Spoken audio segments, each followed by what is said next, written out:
Hello all and welcome to NEET now. NEET now में हम देख रहे हैं कॉन्सेप्ट सीरीज और उसमें आज हम second chapter from human physiology करने जा रहे हैं which is breathing and exchange of gases. Again a very interesting chapter. किस तरीके से लंग्स काम करते हैं, रेस्पिरेटरी ऑर्गन्स कौन से हैं, प्यूरिफिकेशन ऑफ एयर कैसे होता है, ये सब चीज़ें काफ़ी ली गई हैं तो पढ़ने में बड़ा इंटरेस्टिंग है।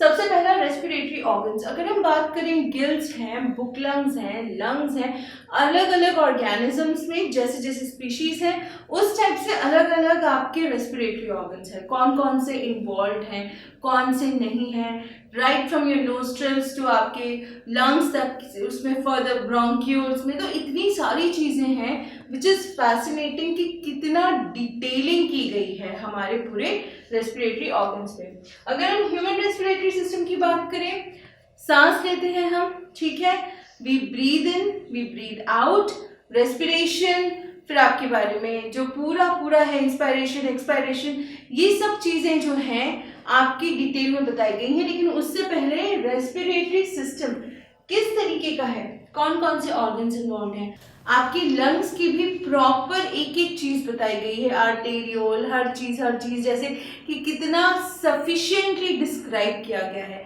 सबसे इजी तरीका क्या है, आपको अपना जो डायग्राम है वो याद रखना है। डायग्राम याद रखेंगे आपकी बहुत सारी चीज़ें क्लियर हो जाती हैं। Moving on to next, mechanism of breathing. Breathing actually कैसे अकर होती है, राइट। मैकेनिज्म ऑफ ब्रीदिंग में हम ये भी देखेंगे कि किस टाइप से गैसेस जो हैं वो आपकी आ रही हैं हर एक में। यहाँ पे देखिए, अगर हम बात करें मैकेनिज्म ऑफ ब्रीदिंग की, पार्शियल प्रेशर से रिलेटेड है, partial pressure of oxygen, partial pressure of carbon dioxide, किस तरीके से एक्सचेंज हो रहा है टिश्यूज के साथ, किस तरीके से ऑक्सीजन टिश्यूज तक पहुंच रही है, फिर टिश्यूज से कार्बन डाइऑक्साइड पिकअप की जा रही है, किस तरीके से वो एल्वियोलार एयर जो है वहां तक पहुंच रही है। So this is all very interesting. यहाँ पे आपको पार्शियल प्रेशर जो है वो बहुत अच्छे से याद रखना है क्योंकि दोनों का हर एक स्टेज पे अलग है।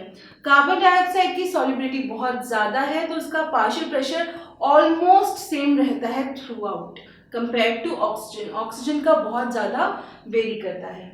Next is your respiratory reserve volumes. हर एक की अलग अलग वॉल्यूम्स हैं आपकी। अगर हम बात करेंगे respiratory reserve volume, tidal volume and so many volumes आते हैं, जिसको सबसे अच्छा तरीका याद करने का या समझने का है कि उन पे क्वेश्चन सॉल्व करना शुरू कर दीजिए। जितने ज़्यादा आप क्वेश्चन सॉल्व करेंगे उतनी बार आपको उनके थ्रू जाना पड़ेगा कि अच्छा एक्सपिरेटरी रिजर्व वॉल्यूम है ये है, टाइडल वॉल्यूम है ये है, दोनों का डिडक्शन क्या होगा। तो जब आप उस क्वेश्चन सॉल्व करेंगे आपका ऑटोमेटिकली जो ये वाला पार्ट है वो तैयार हो जाएगा।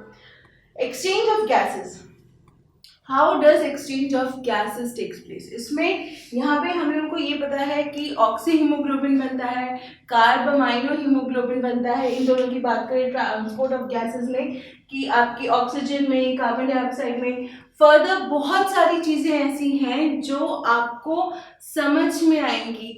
ऑक्सीजन का अगर कर्व देखें सिग्मॉइड है तो छोटी छोटी चीज़ें दी गई हैं but again they are very important.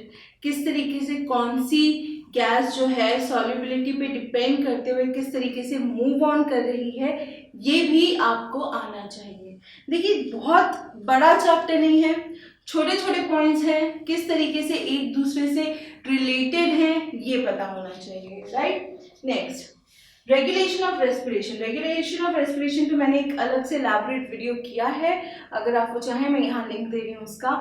एक रेस्पिरेटरी रिदम सेंटर है, ठीक है, न्यूरल सिस्टम कोऑर्डिनेट करता है, मेडुला के पास है, फिर उसको फर्दर एक न्यूमोटैक्सिक सेंटर कंट्रोल करता है। किस तरीके से बॉडी में अगर हाइड्रोजन आयन या फिर कार्बन डाइऑक्साइड एक्स्ट्रा हो जाती है तो कैसे सिग्नल्स एक दूसरे को मिलते हैं कि उसको रिलीज किया जाए। तो ये पूरा एक रेगुलेशन है ब्रीदिंग का कि किस तरीके से एलिमिनेशन हो कार्बन डाइऑक्साइड का। ऑक्सीजन का जो पार्ट है इसमें ऑलमोस्ट नेग्लिजिबल है, ठीक है, बट मेजर पार्ट जो प्ले कर रहा है वो है आपका carbon dioxide. Next, disorders of respiratory system, emphysema, asthma, फिर आपकी ऑक्यूपेशनल रेस्पिरेटरी डिजीजेस, बस यही 3 दी गई हैं जो मेजर हैं। आप इनके अलावा अगर कुछ और आपको मिलता है, you can study them, you can come to know of the complications, जैसे आपका एस्मा के बारे में बात करें या फिर जनरली लोगों का न्यूमोनिया के बारे में भी होता है because it is related to the lungs. तो इस तरीके से कुछ डिसऑर्डर्स हैं जो आपको याद रखनी है। Overall, breathing and exchange of gases is not tough, but you need to keep your eyes and mind open. आपको पढ़ना पड़ेगा किस तरीके से फंक्शनैलिटी हो रही है। अगर आप उसको इक्वेशन टाइप में लिख लेते हैं, चार्ट टाइप में ड्रॉ कर लेते हैं, आपके लिए पूरा chapter will become very very easy. ठीक है, सो फटाफट चैप्टर पढ़ डालीजिए, इंपॉर्टेंट पॉइंट्स जो है उनको नोट करते जाइए so that when you revise it is easier for you to remember. Clear? Also कोई भी प्रॉब्लम आए डू कमेंट, हमें बताइए क्या प्रॉब्लम है। डिस्क्रिप्शन में कुछ सोशल मीडिया लिंक्स हैं, आप वहाँ हमारे साथ जुड़ सकते हैं, वहाँ हमें बता सकते हैं कि कैसे आपकी पढ़ाई में और हेल्प करने के लिए हम क्या कर सकते हैं। सब्सक्राइब कर लें and don't forget to push the bell icon so that जब भी कोई नया वीडियो आए आप तक नोटिफिकेशन आ जाए। ठीक है, so stay connected, keep studying, stay safe and take care.